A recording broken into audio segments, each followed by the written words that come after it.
I'm extremely sorry for that, and don't think that I'm an alcoholic. It was the Mumbai traffic in morning which I underestimated.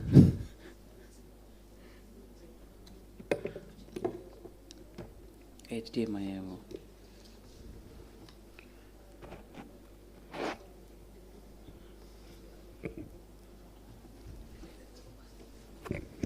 So my topic is anatomy and physiology of epithelial healing. In the meantime they do this, I'll just start what is it exactly. This is basically understanding how all these drugs work and why there is a PED instead of a simple epithelial defect. But because most of us from our practical experience, you would know whenever there is a epithelial defect, the moment you give simple lubricant, it may heal in 24 to 48 hours. But why this doesn't heal? Okay, so my topic is anatomy and physiology of epithelial healing. I'm going to cover this in two headings. One, what is the basic anatomy of corneal epithelium? The second, how the epithelial healing occurs. So this is what a normal structure of epithelium looks like. It is basically a non-keratinized stratified squamous epithelium. It has 4 to 5 layers, and externally it is connected with your tear film with this mucin and glycocalyx complex, and innermost it is connected to your basement membrane and Bowman's layer. Okay, so superficial cells, these are 2 to 3 layers. These are flat polygonal cells. Their function is primarily because they have this microvilli and microplicae. Both this increases the the surface area for metabolic exchange with the tear film, which is very important for epithelial healing. Also, the contact with tear film also increases significantly, and these are connected by tight junction laterally. That doesn't allow any fluid, fluorescein, anything to penetrate. Role of wing cell in epithelial healing is not that defined, but basal cell layer is the most important part for epithelial healing. If you see this picture, basal cell epithelial cells are nothing but transient amplifying cells derived from limbal stem cells. So after any epithelial trauma, there are 3 phases which I will be discussing. The proliferative part is essentially taken care by this basal epithelial cells. So that's why these are important, and they have that mitotic potential, although limited. Basement membrane, it's basically consists of type 4 collagen and extracellular matrix proteins like laminin, heparin, and some amount of fibronectin and fibrin. These molecules, they have a role in epithelial healing that I'll subsequently discuss in my slides. But important is if you do an electron microscopy for this basement membrane, what you'll find, it has 2 different layers. The anterior one is little bit less dense, that is known as lamina lucida. This is adhered to your basal epithelial cells by hemidesmosomes. The posterior layer, which is little bit dense, known as lamina densa, that is adhered to the Bowman's layer as well as the stroma with anchoring fibrils. These anchoring fibrils as well as this hemidesmosomes, these are absolutely essential for epithelial healing. If you see some disorders like epithelial basement membrane dystrophy, there the problem lies with this adhesion complexes, and that is an important cause of PED. So this hypothesis, you must have heard this at some point of time of your career, the classic XYZ hypothesis of Thorpe's. So X represents the cells that are proliferating from the basal epithelial cell and getting denuded. The Y represents the centripetal migration from limbus, and the Z is the total amount of cell that is desquamated.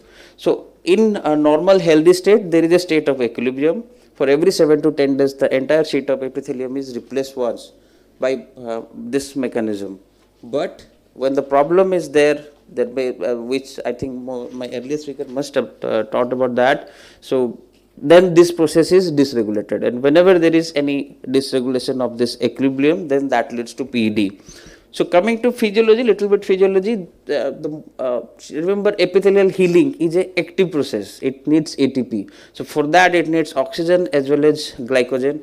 Glycogen is primarily from aqueous humor, but oxygen is the tear film is the primary source. So any patient having dry eye problems or tear film abnormalities most likely may land up in PED compared to a normal patient. Similarly, any patient who cachectic, malnourished, having chronic liver disease, these patients do have a tendency for PED.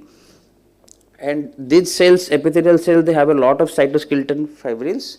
The most important is actin, because actin is the primarily involved for migration of epithelial cells in the initial stage of epithelial healing. So these are the 3 steps that occurs during epithelial healing: migration of the cells, proliferation of the cell and adhesion to the underlying Bowman's layer and stroma. But these are not mutually exclusive. Okay, all these things they go on simultaneously and in a coordinated manner. So these are basically the schematic representative of what happens during your migration stage. The defect is covered by a single layer of epithelium. During proliferation, the basal cells proliferate and repopulate and achieve the normal thickness, and finally the adhesion forms. So cell migration occurs in two stages: latent phase, where the cell prepares itself; linear healing phase, where the cell migrates. So during latent phase, which is about 4 to 6 hours, some anatomical and some physiological changes occurs in the cell. The anatomical changes include the cells which were flat, they become little bit more circular and spherical, and they become free. They become free means all the adhesion with the adjacent epithelial cell as well as the basement membrane is lost, so that they can migrate. And the most important change is appearance of processes, fine processes, finger-like processes like filopodia, or little bit broader coral-like lamellopodia. So these are nothing but the actin filament which was earlier present at the apex that gets reoriented toward the base, and then there are some protrusion in the cell membrane, plasma membrane, and that form these processes. These processes helps in the migration of the cells. So along with this, some physiological changes do occur. Most important is accumulation of polymorphonuclear or inflammatory cells if there is a epithelial defect. In addition to that, synthesis of all these proteins, fibronectin, fibrogen, fibrin is also increased because these are helpful for cell adhesion, and intracellular synthesis, because cells is now preparing itself for proliferation, so that synthesis of proteins also increases. So linear healing phase, as I said, when this lamellopodia and filopodia they forms, they help the cells to migrate to the area of defect. This is similar to what we used to read about the amoeba and all these protozoa which migrate with a lamellopodia. So the cells migrate, but the important part here is it is an active process, as I have mentioned earlier. And the second part is the moment the defect is filled with a single sheet of cells, all these polymorphonuclear cells that disappear. Why I have highlighted this is because I have seen sometimes when epithelial defect is not healing and there is severe inflammation, still few surgeons they hesitate to give steroid. But if you see there is a lot of inflammation along with epithelial defect, the best example is probably chemical injury, then you have to give steroid judiciously. So epithelialization, if it is a simple epithelial defect, the process that which I just described, by simple migration your epithelium covers it and that defect is covered with a single sheet of epithelium. But if the epithelial defect is large, then you need multiple sheets of epithelial cell migrating from the periphery. And those who do corneal surgery, cornea transplant, they must have come across this hold appearance or hold keratopathy, which is nothing but exaggeration of this process only. So proliferation, I'll wind up in 1 minute. Epithelial proliferation, I have already told, the basal cell they proliferate and achieve the thickness which was there before the trauma. For this, few growth factors are important, which I think my earlier speaker was telling about amniotic membrane, amniotic extracted eye drops, all these things. As you can see, all these factors are important, and all these new investigations modalities, they attempt to provide this growth factor during healing. The last phase is epithelial adhesion, epithelial cell adhesion. This occurs in two ways. One, first is a transient process, which is nothing but a cytoskeletal complexes. The hemidesmosomes and anchoring fibrils with the stroma and Bowman's layer, they form within 1 to 6 weeks, depending on with the base membrane is intact.